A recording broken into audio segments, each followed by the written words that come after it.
on, America? It's your man Head Crack. It's time for the hip hop spot, and what a time to be alive, unless you're Meek Mill, which you're still kind of winning in your own weird way. You still got Nicki Minaj, and the judge just sentenced you to house arrest for, at the bare minimum, 90 days, as many as 6 to 12 months. What can you do in this time if you're Meek Mill? Well, you can't work, you can't release any new music, but you can do community and charity things, which is kind of cool, because, like, you know, puts you out there in the face of people, and it gives you a reason to go out and help people out there. But you know what? It could have been a lot worse than that. He could have did some serious time. For those who don't know, Meek Mill had violated his probation a couple times, you know, stemming from like a weapons and drug situation back in 2008. So hopefully he skates by this, hits the studio, comes back out stronger, takes over the game. We know you got it in you. Now let's talk about the internet. A wise man once said they should have never gave you niggas the internet, and every now and then this holds to be true. Case in point, Jay Electronica was on his Periscope the other day, and he was just sounding off. You know, like Periscope work, people can say whatever they want, and names pop up, and he had this to say about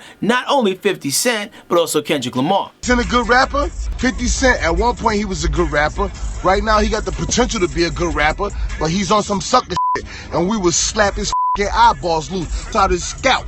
Put some Kendrick on. Nah, that. We don't know what that talking about. That's still our brother. Kendrick could tell you himself he couldn't body me.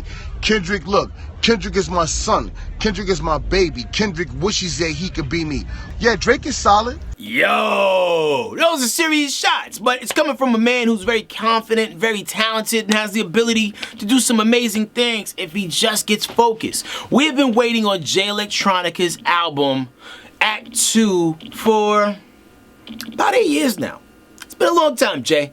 Come on, man. Like, you pop up, you do shows, you'll drop a verse here and there, then you do something weird on Periscope, then you go to London and have sex with a chick who's down with the Illuminati. What the hell's going on, man? You're doing all this amazing shit, and the easiest thing to do out of all the amazing things you do is deliver an album. That's all we want. Now, some of you people are like, who the hell's Jay Electronica? Tell you what, you go on YouTube, you look up Exhibit C, then you come back and we'll have a conversation. Shout out to Jay Electronica. Give us the album. Now let's talk about Beyonce. Beyonce pretty much bodied the whole Super Bowl. Big shout out to the Denver Broncos. I was rooting for the Panthers, but you know, God had another plan. So not only did Beyonce rock out at the Super Bowl halftime show, rocked out with Coldplay, some really cold white boys, I might say so myself. If y'all ain't never heard Coldplay, let's start with the song called Viva La Vida.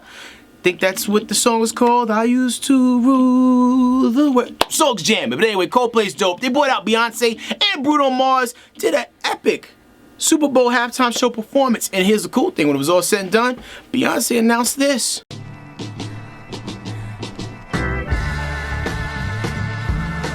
What?